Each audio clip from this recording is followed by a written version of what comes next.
cet été, on a énormément travaillé, les clients étaient au rendez-vous. Donc c'est vrai qu'on n'a pas eu à se plaindre de la saison. Encore aujourd'hui, on a quand même un rythme assez soutenu et on a eu de la chance parce on a quand même eu des employés pour cette saison. Donc on a réussi à travailler comme il fallait.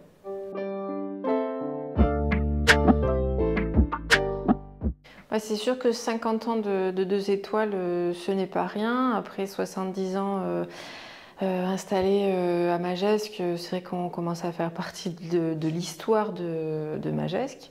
On a vu Magescq se développer et c'est vrai qu'aujourd'hui, avec autant d'habitants, on arrive toujours à essayer d'avoir les produits qu'il faut aussi aux alentours. On a quand même pas mal d'agriculteurs qui ont continué.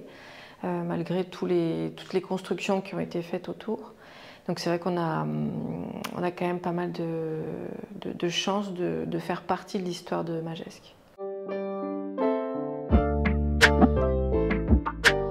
Avec mon frère, on s'endormait avec la voix de mon grand-père qui annonçait les bons.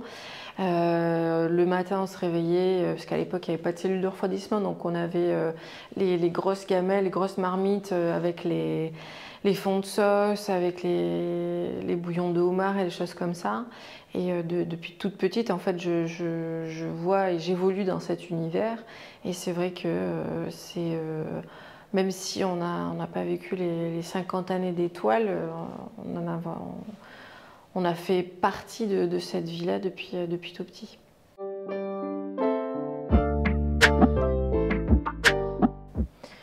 Oui, après, c'est vrai qu'il y a un renouveau. Tous les jours, on pense à ce qu'on peut éventuellement apporter une petite note supplémentaire, même sur des plats traditionnels.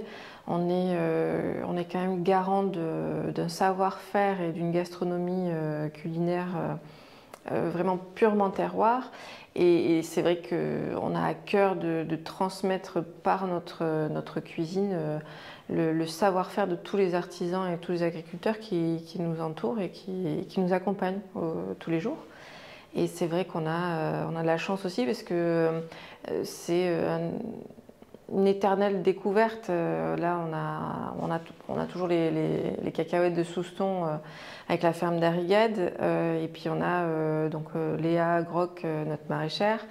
On a pas mal de gens aussi qui nous sollicitent et qui font de nouveaux produits. Par exemple, le chanvre. On a une agriculture de chanvre et donc on a l'usine qui est à 10 minutes d'ici. Et c'est vrai que c'est quelque chose qu'on n'avait pas l'habitude de travailler. Et là, cette année, on a mis en avant donc, le chanvre de l'Atlantique qui est vraiment à 10 minutes de chez nous. Et donc ça nous a permis de faire la truite de l'Adour. La truite, à l'époque, on faisait que le saumon de l'Adour, donc simplement grillé avec une béarnaise. Et c'est vrai que là, on a essayé d'évoluer, de tendre vers quelque chose de peut-être un peu plus fin et un peu plus délicat sur les présentations.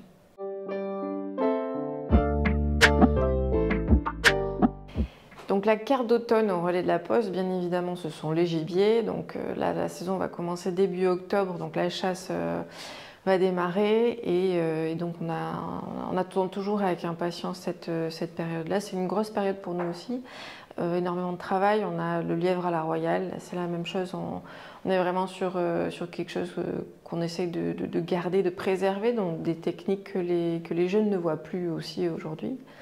Et nos clients qui sont toujours ravis de le voir revenir chaque année.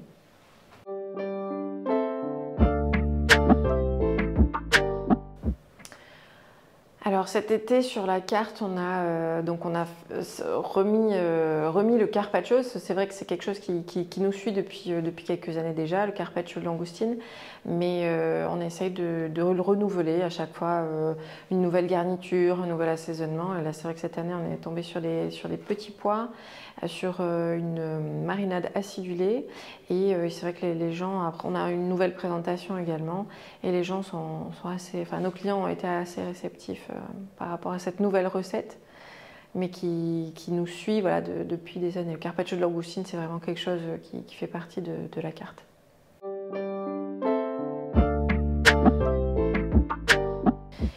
La gastronomie d'aujourd'hui, je trouve elle a quand même elle a beaucoup de facettes, beaucoup de variétés. Après, on peut parler d'histoire aussi également.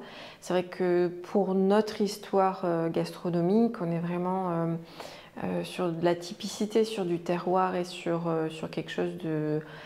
on essaye de préserver justement les artisans et les agriculteurs et tous nos producteurs en fait, qui nous suivent depuis tant d'années. Donc on a un devoir aussi de préservation de la gastronomie, du patrimoine landais. Et on est toujours sur cette ligne de conduite, même si on évolue aussi selon les modes culinaires. Donc on essaye de rafraîchir un peu certaines recettes que nous avons déjà depuis longtemps. Nous essayons aussi d'introduire quelques éléments, donc notamment le chanvre par exemple, mais qui sont produits localement.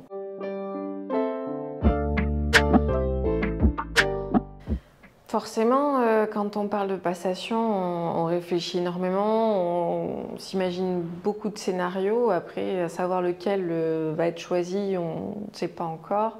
Mais c'est vrai que oui, il y a énormément de discussions pour essayer de pérenniser cette maison familiale et puis de rester dans les traditions tout en évoluant avec le temps aussi, pour rester dans l'air du temps.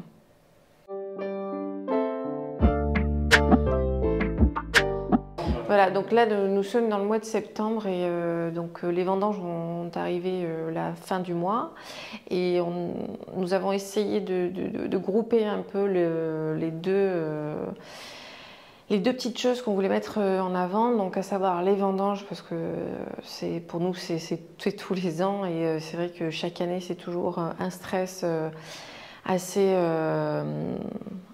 assez fort pour savoir si on va avoir une belle vendange, quand est-ce qu'on va vendanger, si on va être dans les meilleures conditions. Et du coup, on a aussi le gémage, donc c'est-à-dire que là, nous avons l'occasion d'avoir le dernier ou l'un des derniers gémeurs des Landes qui s'occupe de nos pins. Et donc, on récupère la sève des pins. Et donc après, on a toute une multitude de choses qui sont faites avec cette sève. Et c'est vrai qu'on va essayer d'avoir une matinée de découverte sur ces deux choses qui font partie de notre histoire et de notre ADN landais. Donc nous avons aussi comme projet de faire un dîner à 4 mains et c'est vrai que là les femmes chefs sont mises en avant, sont à l'honneur en ce moment et donc c'est vrai que nous aimerions faire un dîner à 4 mains.